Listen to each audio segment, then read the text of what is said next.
Understanding what it is to be English in the UK is a complex matter, particularly when distinguishing between being English, British, and being part of the United Kingdom. The UK is a union of four distinct nations: England, Scotland, Wales, Northern Ireland. The term British encompasses all of these entities, whereas English refers specifically only to the area of England.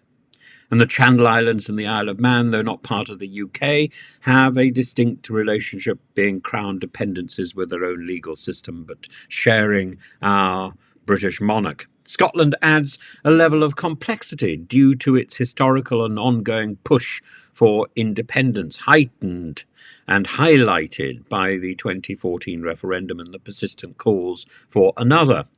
Only the other day, Nicola Sturgeon was suggesting that maybe Ireland would anticipate Scotland in the unification and independence.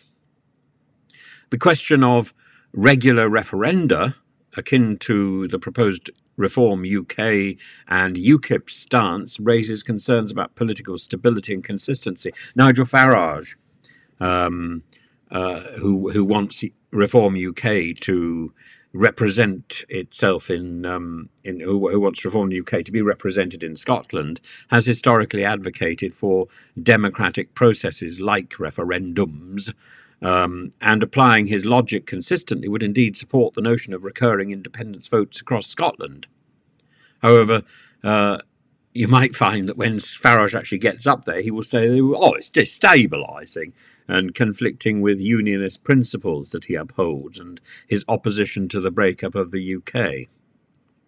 Robert Jenrick's recent comments underscore a different debate about English identity, and he argues that mass migration and woke ideology threatens this identity, accusing the metropolitan establishment of repudiating the nation's heritage. Jenrick's perspective is that Englishness is under siege and burdened by high immigration levels and cultural shifts that he perceives as dismissive of English history and values, and his rhetoric echoes broader right-wing narratives across Europe, where there's a surge in nationalist sentiments against perceived threats to traditional identities. Jenrick's critique touches on several themes. First, the notion that the idea that a nation must prioritise its own citizens, echoing nationalist discourses that emphasise sovereignty and control over borders. But in a world which is increasingly about confederation, the border is something which I think is a postscript of the past. He sees the UK's record levels of illegal migration as a failure of statehood, with England bearing the brunt of these pressures, particularly in urban areas. And the strain on public services like healthcare and education is a tangible concern for many. Or rather, the failure of public services like healthcare and education is being blamed on the rise in migration. I find it interesting, of course, that Scotland still welcomes migrants, and yet we don't seem to be sending very many migrants to Scotland. Maybe because that would inflate the number of people in Scotland who could vote for Scottish independence as a gesture of gratitude towards the Scotland that welcomed them.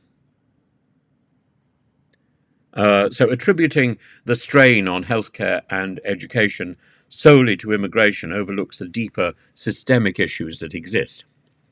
Jenrick also challenges the portrayal of English history as uniquely malevolent, a critique of what he calls the lofty arrogance of elites who celebrate multiculturalism while deriding their own heritage and eschewing ideas like empire.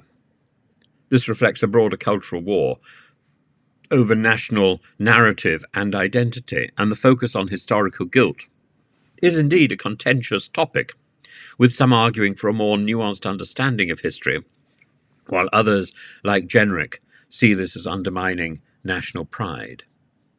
Jenrick's stance on English identity aligns with a push for a stronger, more united UK, emphasising the need for a collective British identity that includes a proud England. His critique of multiculturalism not working combined with his call for a crackdown on illegal immigration, positions him firmly on the right of the Conservative Party in the leadership race, tapping into widespread concerns about national identity and social cohesion. And his argument is a call to reclaim this sense of Englishness, which he believes is being eroded not only by migration but by a cultural elite disconnected from everyday experiences of ordinary people. I don't know why he thinks that he is a person who can judge that, locked away in the Westminster bubble. His message, though divisive, resonates with many who feel marginalised by current political and cultural shifts.